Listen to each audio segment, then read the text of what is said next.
to another episode of the Albino Rhino Beer Review. Today, we are drinking President's Choice Dry. President's Choice Dry is a 5% alcohol dry beer brewed here in Ontario by the Whitewater Brewing Company for President's Choice. I have been fairly impressed with the President's Choice beers. I thought it was a joke at first. Now, every one of their beers has been basically your regular lager style or Pilsner or just your big ones. PC, if you ever watch these videos, which I doubt you will, or Whitewater Brewing, if you ever watch these videos, which I doubt you will, please try and make an ale. Try and make a stout, a dark, a porter, and a wheat. Because you've done a pretty good job with everything else I've had. And I've bought a 2-4 of each one of them. And I'm quite willing to keep buying stuff to try if you keep making it. So, on to the beer.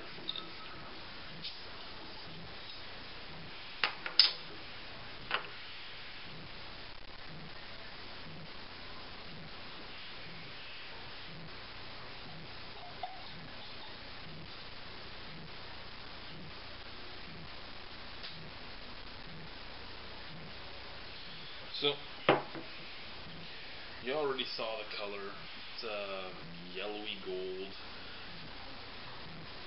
There is some carbonation in there. There's a little bit of head.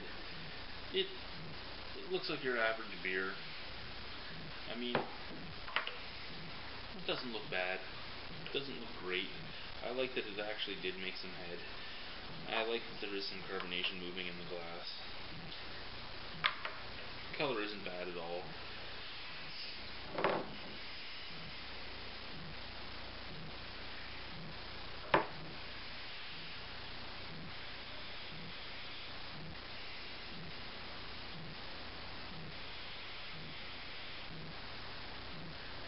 The nose isn't really all that strong on this beer.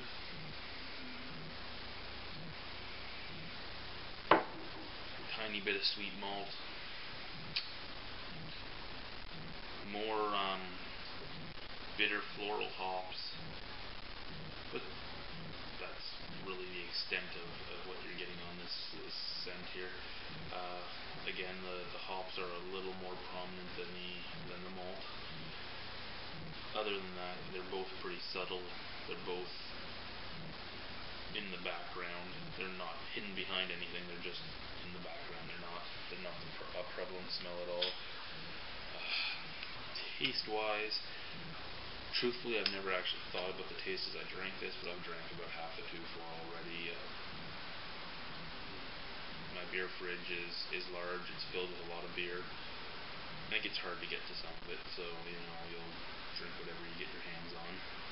And the stuff that I'm supposed to review is usually at the front.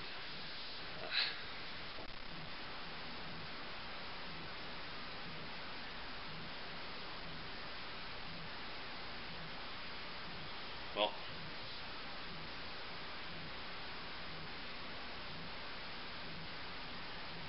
it does fall into the dry category. I'll give them that they did get the category right.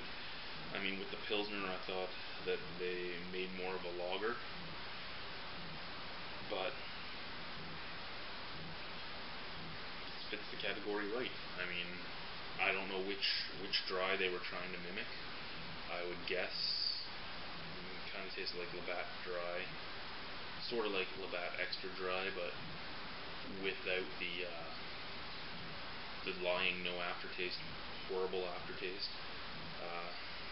This one really has no aftertaste, so I mean, I give them props to that.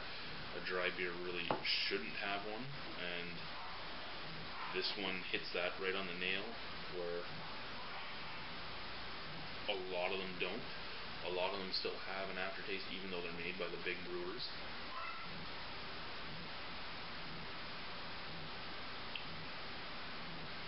When it enters your mouth, you get hit with the hops taste. The hops flavor sits there. As you let it cross your tongue, the hops subtly dwindles a bit and you get some more malt coming in. The malt and hops are mixed fairly evenly as you finish the beer. And then there's nothing left. The dry of the beer hits in. There's no aftertaste. There's no finish, really. Your mouth is left slightly pasty. Not that that's a good thing, but I mean, your mouth is left slightly pasty, I won't lie. Yeah, but at the same time, it might be a good thing, because that slight pastiness makes you want to drink more, because you want to get rid of that slight pastiness. So here we go.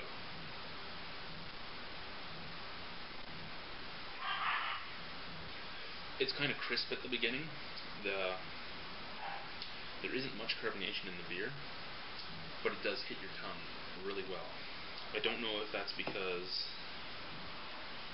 the flavors are so subtle, or if there's actually more carbonation than what I can see in there. I'm going with the subtle flavors.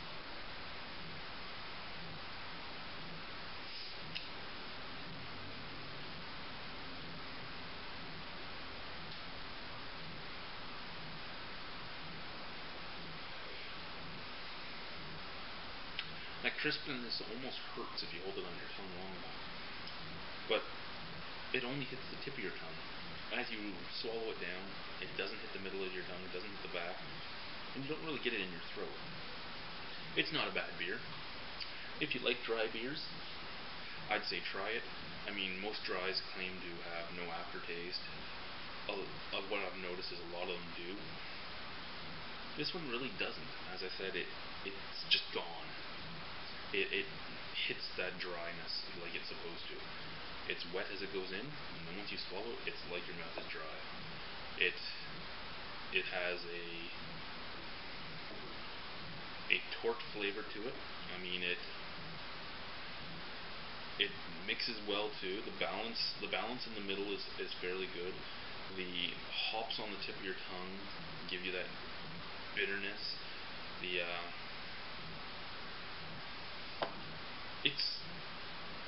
I don't even want to sit here and continue talking about it, because I mean, it's what it's supposed to be. It's a acceptable, cheap alternative to Molson Dry, Labatt Extra Dry, any dry beer you want to buy. This is a lot cheaper, and really, mattering which dry you're going with, it's either just as good or better. As I said, the Labatt Extra Dry, I find, has an extremely bad aftertaste, where this has none. Buying a 2.4 of Labatt Extra Dry, $39 to $45, mattering where you're going, what province you're in. Buying a 2.4 of this, $28 here in Ontario.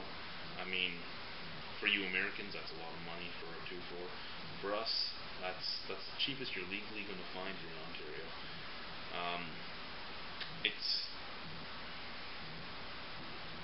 I don't mind it at all. I mean, it's pretty damn good. I'm going to give it a 6.5 out of 10. I mean, you'd think I'd give it more with the praise I'm giving it. I'm not a big dry beer fan, but I actually like this. I mean, for me, I can't give it dry over a 7. And that's just because it's not a beer I like. I'm giving this a 6.5, which truthfully would be more like a 9 if you think about it, because as I said, I will never give a dry over a 7 unless it amazes me. Most other dries I've drank, I haven't gotten around to reviewing. I drank them before I started reviewing beer. When I was doing my schooling on beer tasting, I was drinking them, and I wouldn't give them more than a 4 or a 5 for most of them. So I mean, this is far above what I normally would drink. I really think you should all give it a try if you can. If you're from the States, take a trip to Canada. Come join me here and drink some PC beer. Whitewater Brewing, again, if you ever watch these. Ale, wheat, dark, stout, and porter. You already have 6 types. Bring out the other 5. Have yourselves a very good day. Good beer drinking. And thanks for watching. Good night, YouTube.